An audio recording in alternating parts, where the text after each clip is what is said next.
Hello everyone, my name is TSW from the EU server Down, and this is my protection talent guide for the warrior. Okay, I'm going to sit myself down on top of this tent. Okay, so to be a protection warrior, obviously you have to spec and do the protection tree. The first tier you have Insight, Toughness and Blood and Thunder. I would generally say going for Toughness is the most important ability for raiding, at least.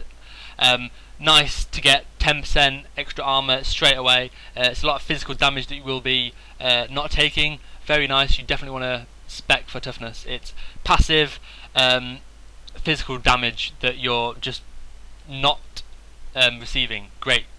Nothing wrong with taking less damage, right? Insight, really good for extra threat, and also helps you with your rage, having a free heroic strike. Blood and Thunder, really good for ad tanking, really good for 5-mans. However, if there's any anything with any encounter that that you're just going to be tanking one single mob, no point in getting. This is strictly for ad tanking and multiple mobs. However, generally speaking, you will want to spec for it unless you can afford to have 2 protection specs. One for general tanking or ad tanking, and one for just single target boss tanking. Okay, the second tier, shield mastery, I'd say is the most important. Reduce the cooldown of your shield wall and your spell flicked. Really good, nice 3 points to spend there. Really good for reducing your cooldowns on your reducing the time on your cooldowns. Next, I'd say is probably hold the line. This is the talent, which means that you want to prioritize your parry over your dodge, and reforge to parry over dodge. Really good for reducing damage taken, because you'll be critical blocking, as well as your damage going out as it increases your critical strike. Then I'd say your shield specialization is the most important, because it generates so much rage, and if you're stacking mastery, you'll be getting a lot of rage from this talent. I myself am stacking mastery, and even with 3 out of 3, I still find myself dipping a little bit low on the rage. However, if you're not having any problems with your rage, you can spec 2 or 1 points or even 0 into shield specialization. But it's it's up to you. It's your preference. Do what you like. Gang Order. This is a really good ability for 5-mans. I'd say it's one of the best for 5-mans. Really nice to be able to silence those casters and move them around, rather than charging them, interrupting their cast, running away, and they just stand still casting you again. It's frustrating when it's only 2 talent points to be able to silence them. Must have for 5-mans, although for raid tanking, which is what this final build is going to be, you can obviously avoid it. Last Stand is very good. Obviously, get yourself another cooldown as soon as possible. Very good. It saved your life. It saved my life multiple times. Generating an extra 30% HP is really good, and it can often save your life multiple times during one uptime. If you drop below 30% a couple times, it's well worth grabbing, definitely. Concussion Blow. This is an ability that I don't see enough warrior tanks using. You want to be using it almost every cooldown, because it does a lot of rage. People think it's there for just the stun. The stun is very nice, very short cooldown, very long stun, but it does a lot of a lot of threat. So you definitely want to be using it every cooldown. Bastion of Defense. This is your crit immune ability. It also enrages you, enabling you to use your Enrage Rejuvenation ability. Really good talent. Obviously, you have to pick this one up. Warbringer. Warriors are renowned for their ability to get around the battlefield quickly and effectively. This further enables you to charge in combat, enabling you to get around that much quicker and that much more swiftly. Definitely pick this one up. Improved Revenge. 60% more damage on your revenge, and it also attacks an additional foe. Definitely worth having just for the 60% damage. It also increases your threat, as well as your AoE threat, attacking multiple enemies. Devastate. Devastate is a very, very good upgrade versus Sunder Armor. If you don't know how much of an upgrade it is, just hit Sunder Armor a few times on a mob, and then hit Devastate. It does so much more damage, so much more threat. Win, win, win. Go for Devastate.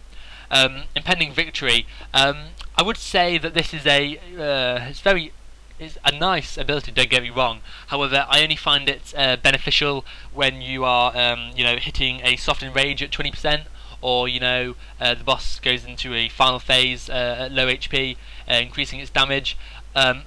Only in those circumstances I'd spec for Impending Victory. If I had 3 or 4 tank specs at my disposal, one of them would definitely have Impending Victory, don't get me wrong. Vigilance, very good ability. I do see a lot of warriors umming and ahhing about it, but if you're in any sort of raid situation, whack this on the off tank. You'll be getting lots of vengeance stacks, as well as if you're doing any sort of ad tanking, you can go taunt, taunt, taunt. You've got 3 ads on you straight away without having to use any abilities such as such as Challenging Shout, and wasting cooldowns when you don't have to. And for 1 talent point, it's a must-have. Lots of vengeance you can get with it. Definitely pick this one up.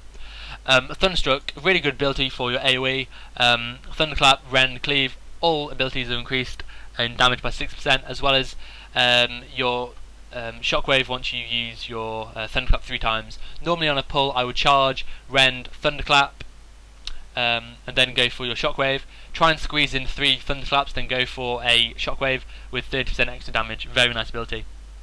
And now we have Heavy Repercussions. Very nice talent for Snap Aggro. Probably the best talent for Snap Aggro. Hit your shield block, hit your shield slam, boom, effectively you're critting. And if you crit with that, you're effectively doing 4 times the damage. Very nice ability. However, for any sort of raid spec, it's not that necessary. However, this is your personal preference. Go for whatever you find necessary, whatever fits you. I would generally say that it's very good for 5-mans. If your taunt's on cooldown and someone's lost aggro, shield slam. If they've only just pulled aggro, you're probably going to pull aggro back. Shield slam is a lot of threat. Okay, now we're into the second to last tier. Safeguard, really good ability for if you're off tanking. If your tank goes low, intervene them. You stop 30% of damage for 6 seconds, really good ability. It's like a mini cooldown, very good. Intervene doesn't have that long a cooldown. Use it every cooldown, really good ability. And definitely use it every cooldown if you spec for it. Sword and Board, really good ability. There's nothing better than, on a fight where oh my god, threat might be a little bit of an issue here, and you go for a Shield Slam, Revenge, Shield Slam, Devastate, Shield Slam. 3 Shield Slams in 6 globals. Amazing, you definitely want to go for that. Lots of threat, lots of damage, lots of fun, go for it. Shockwave, definitely really good ability, although I do feel that a lot of warrior tanks don't know why you go for it. The amount of the amount of threat it does is very, very good. It's AoE threat, and it's also a stun. You can use it defensively in 5-mans for the stun. Everyone's stunned in front of you. You're taking no extra damage for 4 seconds. It can give you a chance for the healer to heal you, as well as it's very nice aggressive ability. When you talent for Thunderstruck, you can obviously do 30% more damage with your Shockwave. And yeah, it's a really nice ability. Very nice. I do like Shockwave. Okay, so we've finished the protection tree, and now we can move on to the other trees. We have Arms and Fury. I would always go field dressing. 6% more outside healing, very good ability, as well as 20% inside healing. You definitely do want to pick this up. Very nice ability. 6% healing might not sound a lot, but during the duration of a boss, the amount of healing that you receive as bonus healing is a lot. You definitely want to be picking this one up. And then I'd follow it with War Academy. Increases damage of a Heroic Strike, Cleave, and Victory Rush by 15%. 15%, big bonus. Definitely pick this up. Followed by Cruelty for an extra 10% on your Shield Slam. And then we're down to our final 3 points. I think what I would do is either put all 3 into Blood Craze, and this would be more for a 5-man spec when you're either pugging or you can't rely too much on your healer. Go for the 3 points in Blood Craze. However, I think what I'm going to do is go for 1 point in Blood Craze and put the other 2 in Heavy Repercussions, simply because it's very nice snap aggro, and I think I can get away without having 3 points in Blood Craze. Don't feel that this is the must-have spec. This is, the spec that I find most compelling. If there are any abilities elsewhere that you feel that you use more often or would be better to you, or for any of the encounters that you're doing at the moment, by all means go for them. I'm not trying to ram my protection spec down your throat or anything.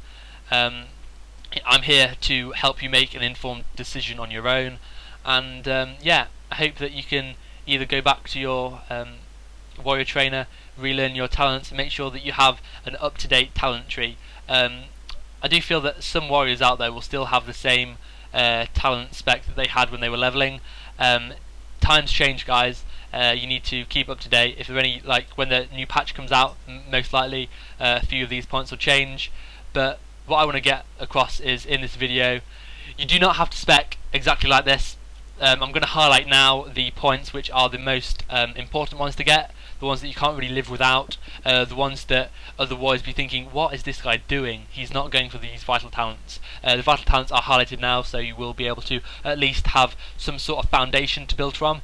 But yeah, what I want to get across in this video is for you warriors out there to make your own informed decision and to understand why you're specking, as opposed to, I could just do a video saying, here's a talent tree, go for it, this is it, this is the one, you want this. Whereas, tanks will go for it, and things like Thunderstruck, if they don't know that that you have to stack Thunderclap 3 times, they're not going to benefit from it. That's 2 talent points wasted that they could be doing elsewhere. This video is here for you to understand why you're specking the way that you do. Anyway, I've been TSW, thank you very much for watching. If you could rate this video, I'd appreciate it very much.